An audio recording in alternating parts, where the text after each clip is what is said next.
Welcome back to Space Cadets Away Missions. We're in trouble, big trouble. But, of course, I have a cunning plan. First Officer Annie Fletcher has a cunning plan. So does the Doctor. Everyone's got cunning plans. Are they going to work? I have no idea. We're going to find out in this episode. This could be the end. If we get overrun and beaten down too much and die, it's going to be the end of the scenario. But up first, I think we are going to have the Doctor going first because we'll have Annie Fletcher going second because she's going to be then the target for all attacks. But she does have the force field belt with 5 charges on it, so she can negate 5 damage. Is that going to be enough? I don't know. So what we're going to do is we're going to have, of course, the Doctor going first. The first thing we need to do is scan a tile. We have to. There's no option. So we're going to go ahead and scan, and the tile that we're going to scan is the one way up here because it's the closest. It's 1, 2, 3, 4 away. Everything else is 5 away. So let's start off our episode by scanning that tile. And yes, things are getting uglier and uglier and more populated and more dangerous. So we're going to flip that tile over. It's just a regular looking tile. A couple of hatches on that side. Of course, we have a discovery token.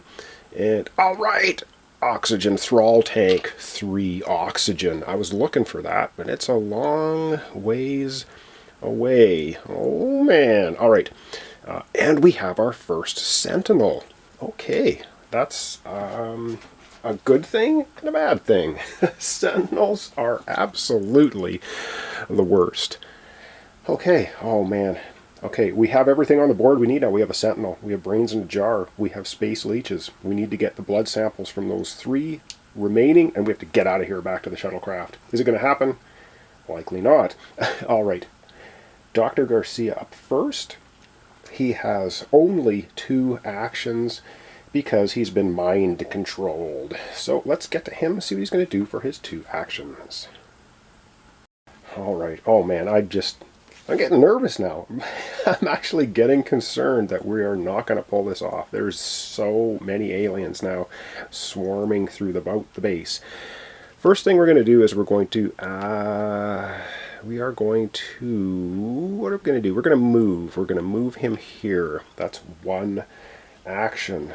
Oh man. And for free action, he's going to pick up the gravity wave generator. Well, what does a gravity wave generator do? Well, it's got 2 charges on it.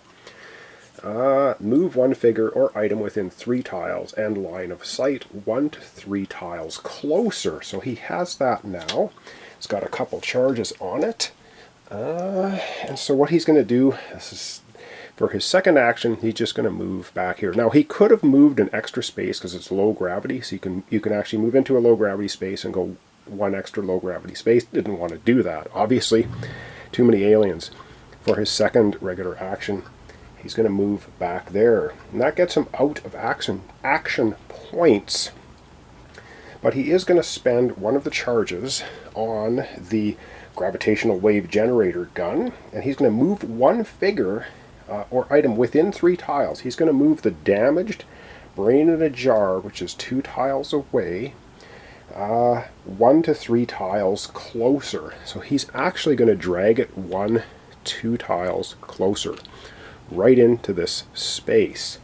Why is he doing that, you say? Because we need a blood sample from the brain in a jar. Now, he could spend 1 of his 2 oxygen to move, and I have no idea. That might be actually something. Then he's going to be down to 1 oxygen. This is so bad. I think oh man, I think we're just going to leave it there. That's going to be Dr. Garcia's turn.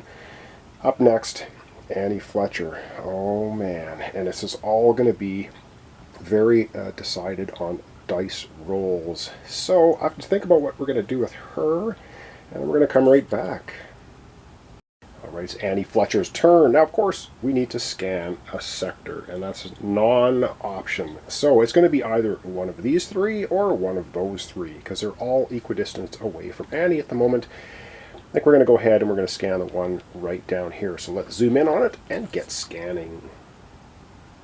Oh man, I just got a bad feeling about this playthrough. Alright, we got the discovery token, the alien token, And again, another somewhat nondescript alien base location. The discovery token is another piece of Mysterium, which doesn't do us any good at the moment. And the aliens, oh man, they just keep piling up. 2 saucermen and a bug. Oh boy. Alright, 2 saucermen. Let's get them out here on the tile. And the bug, I do believe, is going to show up in the vent next door to Annie Fletcher. So let's go ahead and put that bug there. Alright, so the bug is going to show up right at this vent because it's only 1 away from Annie Fletcher. Oh boy. Boy, oh boy, oh boy. Okay, it's all not good. So, oh, I don't know. The only thing that I think is going to save our bacon in this episode is the force field belt for Annie. Okay, she has 2 regular actions because she has been mind controlled. For her first regular action, she is going to use the air knife on the brain in a jar. We really, if we ever really needed a success, would be right now. 2 successes would be awesome because then we could use the psychic blast to stun everything around. Is it going to happen? I don't know. Let's get to the dice tray. We're going to be rolling 3 dice. Take a look here again at the air knife. Rolling 3 dice, we get 1 successful hit, and we get an alien blood sample. Alright, dice tray time. Oh man. Oh, I feel like this is the game right here. 3 dice. We need at least 1 success. Come on, Annie. Oh, she gets 1 success. And that's good. That is good because that means we've killed that alien and we've got a blood sample. So we have brain in a jar. All right, Annie Fletcher has 1 action left. Let's figure out what she wants to do with it. All right, Annie's got 1 action remaining, and I think she's going to get her gun. Annie, get your gun. And she's going to get her atomic rifle. And she's going to shoot at the brain in a jar, which is now 2 spaces away. She's going to be rolling 5 dice. And let's hope she gets the overkill, because then we can move that alien away. I don't know. We'll have to see what we get with the dice roll. So 5 dice. Yes, she has line of sight to the brain in a jar because there's nothing in between here. So she can see from this tile to this one. Shooting at the brain in a jar. 5 dice. Oh man. Let's get to the dice tray and hope we get 5 successes. That would be awesome, but we'll see. Oh, tension. The tension mounts. 5 dice. Come on, Annie. Let's get something. Oh man. That. Oh, this is so excellent. Excellent, excellent. She has 4 successes. Wow. First one, obviously, is going to do a damage to the brain in a jar. Bang. We knock its... doesn't have, I was going to say we knock its teeth out. It doesn't have teeth, just the brain. We crack the jar. We have 3 overkills. Oh, this is so most excellent. All right. Oh, couldn't be better. Let's go back to the board now. And we get to process 3 overkills for Annie. What a shot. Oh, this is so good. So the first of the 3 overkills that Annie's going to spend, she is going to use the overkill option, the Psychic Burst. What does the Psychic Burst do? It stuns all other aliens in or adjacent to the brain's tile, ignoring line of sight. Yes! Let's go ahead and do that. So we're going to stun these 2 bugs. The 2 bugs are stunned. All 3 of these guys are stunned. The 2 aliens here are stunned, and the 2 space leeches are stunned. Everything got stunned. Excellent. All right, the second overkill that she is going to use, she's going to use the Dislodge, which is the atomic rifle. Move 1 alien in line of sight, 1 tile. Okay, if you can, of course. So that's going to be the second overkill. She's going to take the brain in a jar, which is just damage. It's still going to activate. She's going to move it 1 space this way, which is excellent because now it puts all the brains in a jar out of the range of our 2 Rocketeers. Yes, excellent. She still has 1 more overkill option. She could use her move out. Per overkill spent, give 1 free move action to self or Rocketeer in the same space. I don't know if that is going to be of much use. What we could do is we could use the Dislodge ability again of the alien. Overkill, Dislodge, move 1 alien in line of sight, 1 tile. We actually have line of sight to the leader here because we're 1, 2. There's no blocking doors or anything in the way between this tile and this one. We could take the leader here and shove him back to where the sentinel is. And I think we're going to go ahead and do that because the leader gets to move 2 spaces. So I'm going to go ahead and do that. I'm going to readjust the camera. We're going to shove him back with the final overkill. Alright, and very simply, we're just going to take the leader and we're going to shove him back here with his pet, the sentinel. That is so awesome, I think, unless I've cheated, but I don't think so because you can see from this corner all the way to this corner of that tile, we've got line of sight. Push him back 1 tile. And it says, yeah, just in line of sight. Move 1 alien, 1 tile. We did that. Excellent stuff. That's the end of Annie. She's got 2 oxygen left. We're not going to spend the oxygen, though, because we do not have much left. We only have 2 oxygen left for our doctor and 2 for our first officer, and that's it. Oh, man. Now it's alien time. Let's get to the board and have all those aliens start activating. Alright, we've got a lot of aliens on the board. Lots of them are stunned now. We're going to start off with our lovely brain in a jar. Now they have an attack range of 2. So this is excellent because this brain in a jar, which is damaged, is 1, 2, 3 away from Annie and Hugo. And this one is 1, 2, 3. So the brains in a jar don't have any effect. Excellent, which means we're going to get all of our action points back now at the end of this turn. So suck it, brains in a jar. We don't care about you anymore. Leaders. Okay, what do we have for leaders? We have 1. Leaders now, if we take a look at them, they can move 2. They have an attack range of 1 though, so this is good. So he can move 2. He's going to move 1, and this is the lower number tile to get to us, 2. So he moves in here with all of his stunned buddies. And he has a range of 1 only, so he cannot shoot at Annie. Another excellent thing. Up next are the Saucermen. They can move 1. They have attack dice 2, range of 1. Okay, well, here's where we get in a little bit of trouble. We got 2 of them down here. They're going to try, of course, coming for Annie and Doctor. So they're going to move here, but they're way out of range to shoot. We do have 3 Saucermen right in the place with Annie and Hugo. They are going to all attack Annie because she went second in turn order. Let's get to the dice tray. They roll 2 dice apiece. Let's get to it. Alright, it is the Saucerman's turn. They get 3 attacks against Annie. Let's have a miss. No! 1 hit. We're going to use 1 charge off the force field belt. Alright, the second Saucerman does nothing. And the third attack, come on, miss! Oh, gets 1 hit. Which means another force field belt charge. We've used 2 of the 5. There's 3 left. Let's get back to the board. That's all the Saucermen. And see who's going next. Oh my god. Alright, up next is the Sentinel. He gets to move 2. And he has 6 attack dice. Oh man. But he's melee. He's range 0. Overkill is Terror. The Terror attack is not good because I think we can... Oh no, we can't lose oxygen. They just run away. We would run away from that too. Alright, so basically what he's going to do is he's going to move 2 because that's really all he can do on his turn. He's going to go 1, 2. He's also going to move to the center tile because it's the lowest number. Alright, what's up next? Let's find out.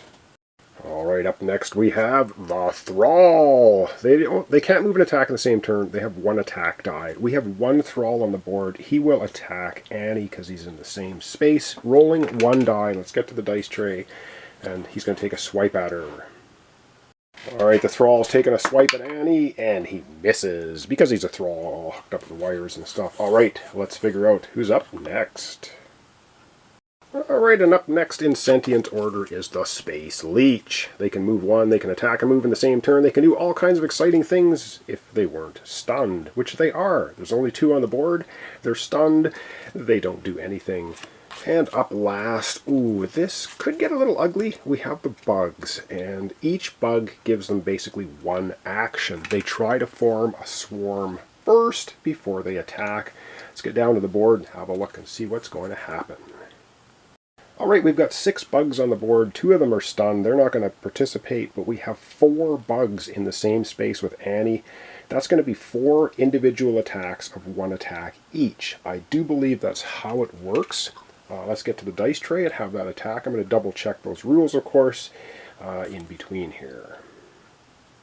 And that is precisely how the bugs activate. They actually get one attack each, so we have 4 bugs. They didn't have to move anywhere, so they're going to get 4 individual attacks on Annie because she went second. Oh, let's hope they all miss. The first attack misses. The second bug, oh no, I lost the die. No, I didn't. Okay, second attack, miss. 2 more bug attacks. Come on, and another miss. Oh my god, the last bug attack is a miss. Yes, all the bugs missed. Oh my god, that's brutal. Okay, back to the board for our cleanup phase.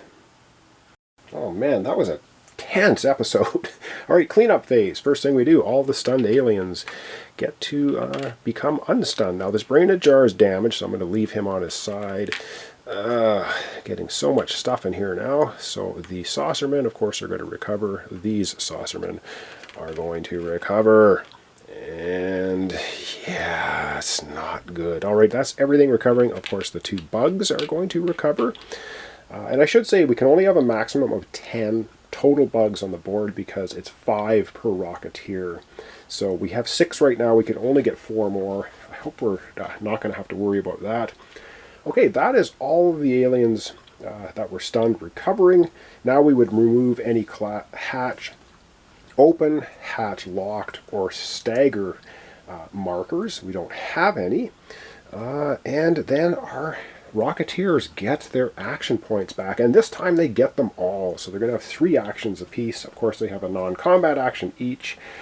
Oh, so that's going to give them a little bit more leverage to do things. And yeah, I think that's going to be it for our episode for today. Now, of course, we're going to have to figure out, and we'll do that in the next episode, who is going to be going first. Either Annie or the Doctor. I'm assuming we're going to have Annie going last. We'll try to keep them together because she still has 3 charges on her force field belt, which negates damage, which is pretty important. Oh, all right. Thanks so much for watching along. Thanks for your comments, subscriptions, and likes. Really appreciate it. This is Space Cadets Away Missions, mission number 3, Earth Orbital Platform. We have 4 of the blood samples we need. We need a blood sample from the Sentinel. We need a blood sample from a Space Leech. Then we need to get out of Dodge on our shuttle and get out of here to win the scenario. Is it going to happen? Oh, man, I don't know. We only have 5 tiles left to reveal. When we can no longer reveal a tile, we are going to start processing the red alert tokens. These are not good. So we're going to try and see what happens in the following episodes. So thanks so much for watching along, and we'll see you in the continuation here of Space Cadets Away Missions, Mission 3, Earth Orbital Platform.